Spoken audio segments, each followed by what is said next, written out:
everyone on YouTube wants to get more views. That's sort of the point of being on YouTube in the first place, where you want to put a video out, you want to get people to like and subscribe and do all of the things that makes your channel more popular because you think that you have something important to say. And today, I want to just very briefly talk about the idea of punching up versus punching down and what that means for internet credibility, because this is the sphere that I'm very passionate about, and my channels, particularly my main channel, a lot of what I do is go after health grifters, health influencers, people who have millions and millions of followers and distribute information that is often not very good, but is also, pretty profitable for them. And I'm pointing out issues with their past, with their ethics, with their business models that is frankly upsetting to their fans. And while I do get quite a few notes from people, I just got a message 10 minutes ago from someone saying this is a necessary service, what you're doing, going after these people, punching up into a class of internet influencer that is frankly very dangerous to go after, because when we talk about how to build a following on social media, there's two ways to do it, right? Your stuff can get discovered because the algorithm favors it, and the algorithm's like, hey, this person's really good, and that's a really hard slog to do. An easier way to gain credibility and to gain influence on the internet is to go on the shows of other people who are pretty famous, which gives you an endorsement from that person, and then people immediately go like and subscribe. It's like the anti-algorithm way to do things, way to get fame. And it's clear that the more you go on other people's platforms, the more there is cross-pollination and more ability to grow and make your audience bigger, and to get the reach and to get the YouTube ads and to get all of the things that we want. Because this is an intense amount of work. Putting together my main channel, one video can take a month with research and with editing. It can even take money, like, paying for me, it's legal expenses. That's a big part of it. But like all of the time and the effort, and if you're only getting like 10,000 views, that's only like, maybe $100, and that sucks.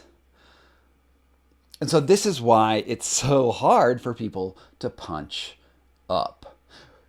Having ethics is really an expensive proposition for anyone on YouTube. It is really hard to say, look, I don't want to take sponsorships. I don't want to go and talk about people who have questionable rankings at the top of things. Because, in the old days, like not even so long ago, if Mr. Beast showed up on your channel and made a comment, you would get tens of thousands of subscribers because you'd have this like Mr. Beast weather effect. And Mr. Beast has now fallen from grace a little bit, but he still has a ton of clout. But the bigger target, of course, right now is Joe Rogan. Right? Joe Rogan is 28 more times popular than CNN, which is crazy. It means that he's like bigger than mainstream media by orders of magnitude. And people, there are critiques of Joe Rogan. Like there's a whole like subgenre of people who are like, I don't like Joe Rogan because of whatever. And that does, I can put Joe Rogan in a thumbnail and I will get substantially more views than if I just put my own mug in that sphere. But in general, there's this feeling it'd be way better to go on Joe Rogan than it would be to critique him, right? Because if you're on Joe Rogan, his audience of millions of people, I don't know how many it is, but it's 28 times the size of CNN. So I don't know, maybe 28 million people. You're going to go on a show and you're going to blow up. And we've seen over and over again this sort of like yes and effect that I've talking about in other videos, where you go on that and there's this waterfall, because you're not only on Rogan's show, you're on all the people who want to be on Rogan shows and all of the people who have already been on Joe Rogan's show. And there's this mutual affirmation society, which is why it's so hard to go and start critiquing that huge pyramid of internet grift. And they're all in on various business plans that are, to my mind, generally unethical. And in general, you can't critique the people who are above you on that pyramid, because if you do so, you violate an unspoken law of the internet, which is that you're biting the hand that feeds you. And that's sad. That's just like one of the sad truths of being on the internet, is that it's really hard to critique the space we're in when we're also trying to make a name for ourselves in that very space.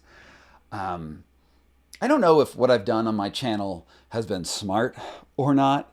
I mean, clearly I have sort of a genre, right? I'm not the king of this genre, but I am very important in this genre of going after these people who have like really big, grifty social media profiles that are promising you quick fixes for things that are impossible. I have made a certain amount of headway. On the other hand, those channels haven't diminished in any way, right? And it probably would have been, honestly, if I decided to, instead of talking about the problems in Huberman's science, which are legitimately horrible, and instead just courted to be on Huberman's show, which I guess there would have been a pathway for me to do that at one point, I would bet you I would have made a tremendous amount more money.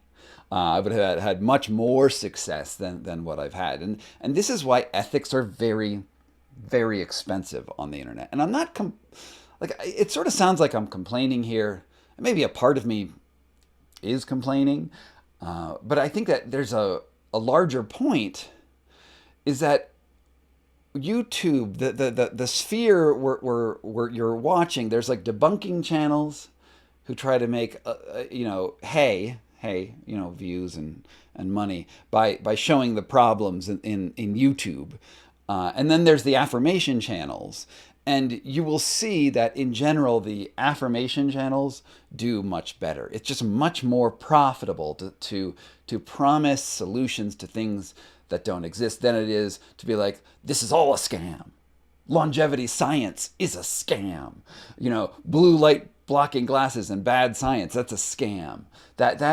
It works for like a little headline here and there, but it doesn't build a passionate audience of truthsayers. So I guess where I want to go with this is I want to ask, how do you build a community of rabid and engaged truth tellers?